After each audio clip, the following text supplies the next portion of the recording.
সারা দেশেই যখন বিভিন্ন শিক্ষা প্রতিষ্ঠানের প্রধানদেরকে জোর করে পদত্যাগ করানো হচ্ছে, সেখানে ভিন্ন ঘটনা ঘটেছে এই স্কুলটিতে। প্রধান শিক্ষককে বাড়ি থেকে শুভেচ্ছা জানিয়ে বিদ্যালয়ে নিয়ে এসেছে শিক্ষার্থীরা। উপযুক্ত সম্মান ও ফুলেল শুভেচ্ছা জানিয়ে বসিয়েছেন তার চেয়ারে।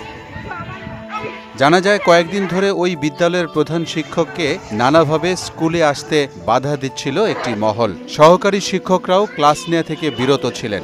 এমত অবস্থায় আত্মসম্মানের ভয়ে বিদ্যালয়ে আসা বন্ধ করে দেন প্রধান শিক্ষক।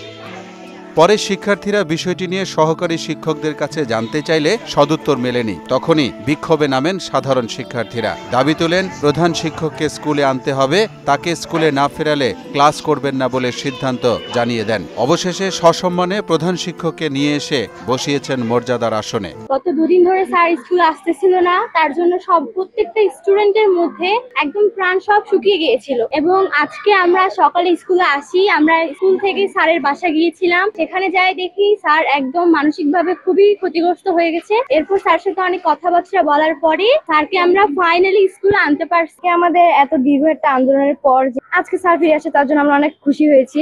আমরা চাই যে স্যার এরকম সসম্মানে আমাদের সাথে থাকুক, আমরা যতদিন আছি, এমনকি স্যার যতদিন আছেন। আর অনেক আমরা ইমোশনালও হয়ে গেছি, কিন্তু স্যার যে সসম্মানে ফিরে আসতে পারছে, এই জন্যই আমরা অনেক খুশি হয়েছি যে কালকে আমাদের যে আন্দোলনটা সেটা সফল হয়েছে। কালকে আমাদের বড় অপুরা আমাদের পাশে ছিল, যেটার জন্য তাদেরকে অনেক ধন্যবাদ। ফার্স্টে যখন শুনলাম স্যার আমাদের আসে স্কুলে প্রবেশ করে, তখন আমরা ক্লাসে ছিলাম। তো আমাদেরকে একজন যে খবর দিল যে স্যার আমাদের স্কুলে আসছে। তো আমরা সবাই ক্লাস 10 গুলা, সবাই সহপাঠীগুলা দৌড়ায় আসলো, তখন স্যারের বরণ করলাম এবং আমাদের অনেক ভালো লাগছে।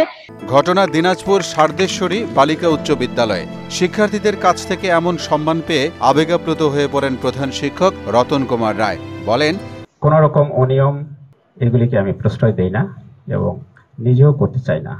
তোমাদের স্বার্থে যা কিছু ভালো সেটি আসলে আমি চেষ্টা করি এবং সবাইকে নিয়ে চেষ্টাটা করতে চাই। গত 2 দিনে আমি না আসাতে শুনেছি যে তোমরা যেভাবে ক্লাস বর্জন করেছো, আমার প্রতি সেই ভালোবাসা প্রদর্শন করেছো, এর জন্য আমি শিক্ষক হিসাবে এর থেকে মনে হয় বেশি পাওয়ার মতো আসলে আমার কিছু নেই। এটি হচ্ছে আমার মনে হয় সর্বোচ্চ পাওয়া একজন শিক্ষক হিসাবে।